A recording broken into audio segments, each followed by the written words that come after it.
ये कहानी है एक ऐसे बूढ़े आदमी की जो पहले आर्मी में कमांडो था और अब वो रिटायर्ड है और वो एक सुनसान जगह पर अकेला रहता है और वहाँ पर सोना ढूंढता है और एक दिन वो इसमें कामयाब भी हो जाता है क्योंकि उसे एक जगह पर बहुत सारा सोना मिलता है और अब उसे इस सोने को बेचने के लिए फिनलैंड के बैंक में जाना होगा और इसके लिए उसे 563 मील यानी कि 900 किलोमीटर का सफर तय करना होगा। और इस जगह पर वर्ल्ड वॉर 2 चल रहा था और यहाँ पर जगह जगह पर आर्मी के सैनिक मौजूद थे। अब क्या ये बूढ़ा आदमी अपने सोने को सुरक्षित शहर के बैंक तक पहुँचा पाएगा या नहीं, ये जानने के लिए वीडियो के अंत तक बने रहे। सितंबर 1944 में फिनलैंड और सोवियत यूनियन के बीच एक अग्रीमेंट साइन हुआ जिसमें ये तय हुआ कि फिनलैंड को अपने क्षेत्र से अपनी भूमि से जर्मन्स को बाहर निकालना था। अब इसके बाद हमें लैपलैंड नाम की एक जगह दिखाई जाती है जहां फिनलैंड और जर्मन्स के बीच युद्ध हुआ था जिसे लैपलैंड वॉर भी कहा जाता है और इसी समय की ये कहानी है। इस कहानी की शुरुआत में हमें 1944 का समय दिखाया जाता है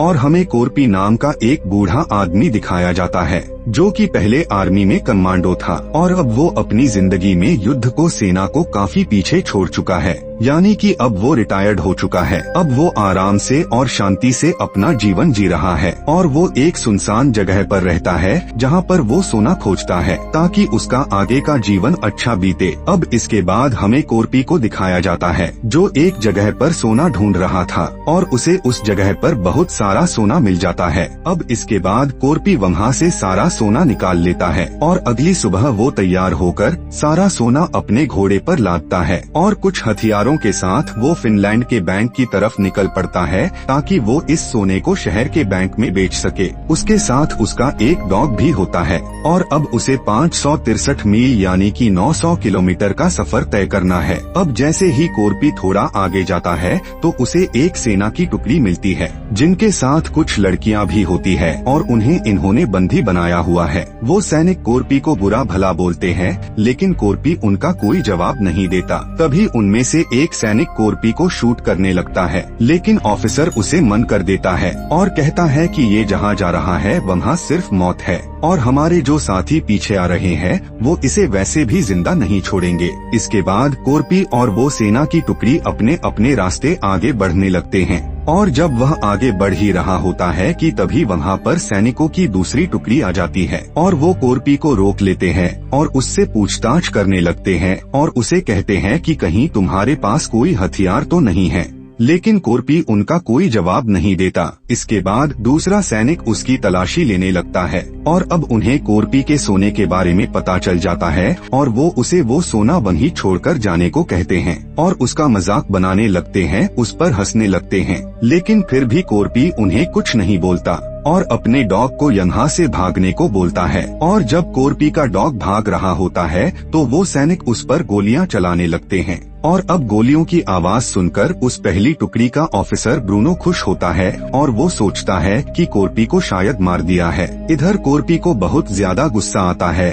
और वो उस सैनिक के सिर में चाकू मारता है और उसकी हत्या कर देता है और बाकी सैनिकों को भी वो मार देता है और यहाँ पर कोरपी अपना असली खतरनाक वाला रूप दिखाता है। अब इसके बाद ब्रूनो को दिखाया जाता है और जब फिर से वो गोलियों की आवाज सुनता है तो उसे शक होता है और वो उनके पास आकर देखता जहाँ पर उसके साथियों की लाशें होती है और उसे वहाँ पर एक सोने का टुकड़ा भी मिलता है जिसे देखकर ब्रूनो समझ जाता है कि उसके पास बहुत सारा सोना है। इसके बाद ब्रूनो अपने टैंक कोरपी की तरफ मोड़ लेता है और उसका पीछा करने लगता है और उस पर गोलियां चलवाता है। कोरपी भी लगातार आगे बढ़ रहा होता है कि तभी उसका पैर एक माइन पर आ जाता है जिससे उसका घोड़ा वहीं पर मर जाता है और कोरपी भी बहुत ज्यादा जख्मी हो जाता है और वो इसी हालत में अपना सोना उठाने लगता है और इतने में वहाँ पर ब्रूनो आ जाता है। अब ये एक दूसरे के सामने होते हैं कि तभी कोरपी एक पत्थर एक माइन पर मारता है जिससे यहाँ पर ब्लास्ट हो जाता है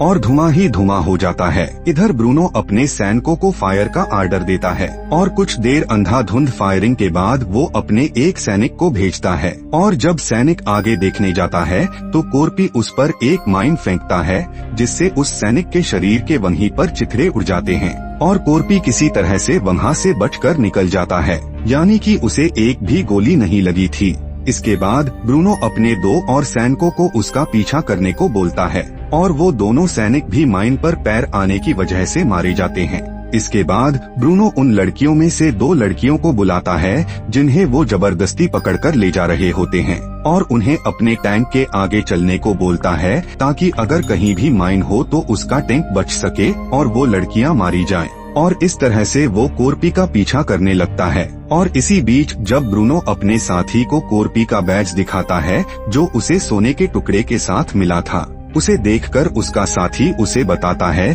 कि उस आदमी का नाम अटामी कोरपी है और ये एक बहुत ही खतरनाक रशियन कमांडो है और इसके बारे में लगभग सभी देशों के सैनिक जानते हैं क्योंकि इनकी खुद की आर्मी ने ही कोरपी के पूरे परिवार को मार दिया था, जिसका बदला लेने के लिए कोरपी ने रशिया के 300 सैनिकों को मौत के घाट उतार दिया था और फिर रशिया की गवर्नमेंट ने इसे रिटायर करके इसे एक सुनसान जगह पर मरने के लिए छोड़ दिया और पूरा रशिया कोरपी को अमर आदमी के नाम से जानता है। लेकिन ब्रूनो उसकी बात पर कोई भी ध्यान नहीं देता और उसे कोरपी इतना भी खतरनाक नहीं लगता और ब्रूनो सिर्फ उसका सोना हथियाना चाहता है। इसके बाद हमें कोरपी को दिखाया जाता है जो उनके ट्रक के नीचे ही छुपा होता है और वो अपने पूरे जिस्म पर ऑल लगा लेता है ताकि उसे आर्मी के डॉग सुन ना सके। इसके बाद उनके ट्रक जब एक जगह पर रुकते हैं तो कोरपी वहाँ से भागने लगता है, लेकिन ब्रूनो उसे देख लेता है और वो उसके पैर पर एक गोली मारता है। अपने डॉग्स उस पर छोड़ देता है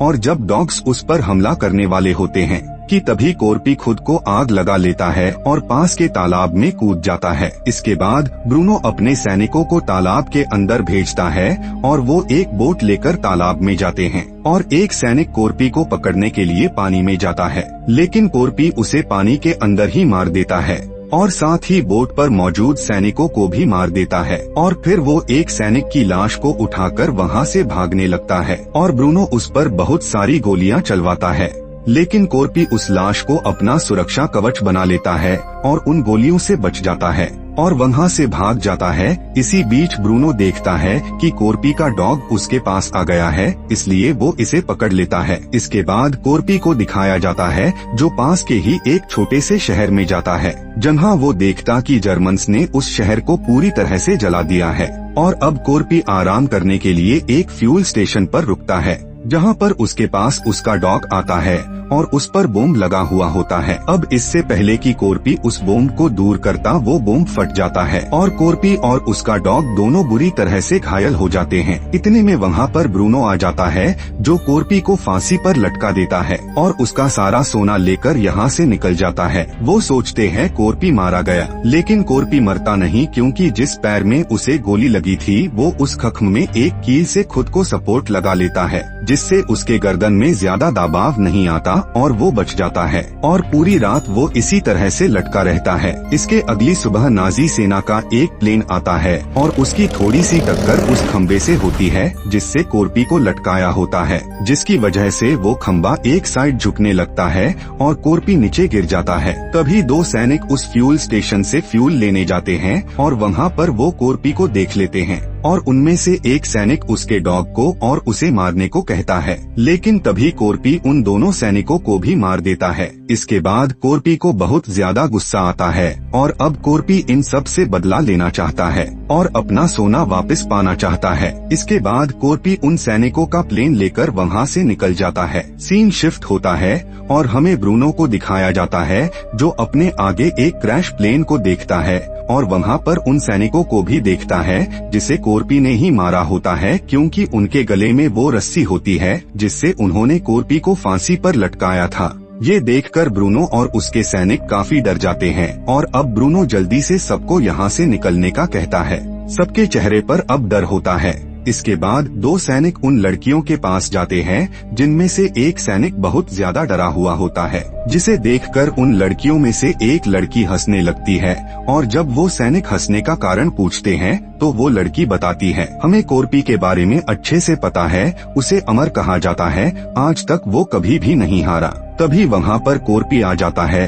और उन सभी लड़कियों को आजाद कर देता है और उन्हें हथियार भी देता है। इसके बाद कोर्पी ट्रक के ड्राइवर को भी मार देता है और उस ट्रक को अब वो लड़की चलाने लगती है। ये अपने ट्रक से दूसरे सैनिकों को भी मार देती है। इसके बाद कोर्पी ब्रूनो के साथी के टैंक के ऊपर आ जाता है और कोर्पी और ब्रूनो के साथी के बीच फाइट होने लगती है और उस फाइट में वो ब्रूनो के साथी को हरा देता है और 2 सैनिकों को डराकर उनकी बाइक लेकर वहाँ से ब्रूनो के पीछे चला जाता है और उधर ब्रूनो को दिखाया जाता है जो एक प्लेन से वहाँ से भाग रहा होता है कि तभी बाइक पर कोर्पी आ जाता है और उनकी प्लेन पर बाइक से ही गोलियां चलाता है। लेकिन तभी प्लेन टेक ऑफ हो जाता है और कोर्पी अपने हथियार की मदद से प्लेन के नीचे लटक जाता है और ऊपर प्लेन में आ जाता है और ब्रूनो उसे देख लेता है। इसके बाद ब्रूनो कोर्पी को बुरी तरह से मारता है, लेकिन इससे कोर्पी का कुछ नहीं बिगड़ता। इसके बाद कोर्पी ब्रूनो को एक बोम से बांध देता है और नीचे धकेल देता है